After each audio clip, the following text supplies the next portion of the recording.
ബീഹാറിലെ തീവ്ര വോട്ടർ പട്ടികയ്ക്ക് ശേഷമുള്ള അന്തിമ പട്ടികയിൽ നിന്ന് 47 ലക്ഷം വോട്ടർമാർ പുറത്ത്. 2025 ജൂണിലെ വോട്ടർ പട്ടിക പ്രകാരം 7.89 കോടി വോട്ടർമാരുണ്ടായെങ്കിൽ അന്തിമ വോട്ടർ പട്ടികയിലുള്ളത് 7.42 കോടി പേര് മാത്രം.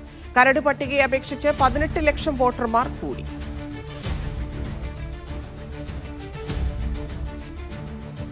PR അരവിന്ദ് ചേരുന്നു. അരവിന്ദ്, കരട് പട്ടികയിൽ 65 ലക്ഷമായിരുന്നു, പക്ഷേ 18 ലക്ഷം വോട്ടർമാരെ കൂടി ചേർത്താണ് അന്തിമ പട്ടിക വന്നിരിക്കുന്നത്.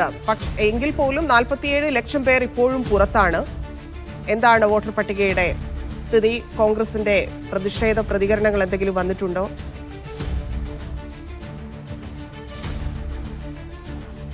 ബീഹാർ നിയമസഭാ തെരഞ്ഞെടുപ്പിനുള്ള അന്തിമ വോട്ടർ പട്ടികയാണ് ഇപ്പോൾ തെരഞ്ഞെടുപ്പ് കമ്മീഷൻ പുറത്തുവിട്ടിരിക്കുന്നത്. മൊത്തം വോട്ടർമാരുടെ എണ്ണം എന്ന് പറയുന്നത് 7.42 ലക്ഷം പേരാണ്. നേരത്തെ കണക്കുകൾ 2025 അതായത് ജൂൺ മാസത്തിലെ കണക്കുകൾ നോക്കിയാൽ 7.89 കോടി വോട്ടർമാരായിരുന്നു ഉണ്ടായിരുന്നത്. അപ്പോൾ 47 ലക്ഷം വോട്ടർമാരുടെ കുറവാണ് ഇപ്പോൾ ഉണ്ടായിരിക്കുന്ന തീവ്ര പരിഷ്കരണത്തിന് പിന്നാലെ ഇപ്പോൾ ഉണ്ടായിരിക്കുന്നത്. നേരത്തെ കരട് വോട്ടർ പട്ടിക പുറത്തു വന്നപ്പോൾ ഏകദേശം 65 ലക്ഷം വോട്ടർമാരെയാണ് പട്ടികയിൽ നിന്ന് പുറത്തായിട്ടുണ്ട്. ആ പട്ടികയിൽ നിന്ന് ഏകദേശം 18 ലക്ഷത്തോളം പേരുടെ വർധനവ് ഈ പുതിയ പട്ടികയിൽ അന്തിമ പട്ടികയിൽ വന്നിട്ടുണ്ട്. പക്ഷേ 21 ലക്ഷം വോട്ടർമാരെ ഇപ്പോൾ കൂടുതലായി ഉൾപ്പെടുത്തിയപ്പോൾ 3 ലക്ഷത്തോളം വോട്ടർമാരെ കരട് പട്ടികയിൽ നിന്നും പുറത്താക്കിയിട്ടുണ്ട്. എന്തായാലും 47 ലക്ഷം വോട്ടർമാരുടെ കുറവാണ് 2025 ജൂണിനും അതുപോലെ തന്നെ 2025 സെപ്റ്റംബറിൽ ഇപ്പോൾ അന്തിമ പട്ടിക പുറത്തുവിട്ടപ്പോഴും ഉണ്ടായിരിക്കുന്നത്. നമുക്കറിയാം, വലിയ രീതിയിലുള്ള വിമർശനമാണ് വിവിധ കോണിൽ നിന്ന് ഈ വോട്ടർ പട്ടിക പരിഷ്കരണവുമായി ബന്ധപ്പെട്ട് ഉണ്ടായിരുന്നത്. കാരണം വലിയ രീതിയിലുള്ള ക്രമക്കേടുകൾ BJPയുടെ ഭാഗത്തുനിന്നും തെരഞ്ഞെടുപ്പ് കമ്മീഷന്റെ ഭാഗത്തുനിന്നും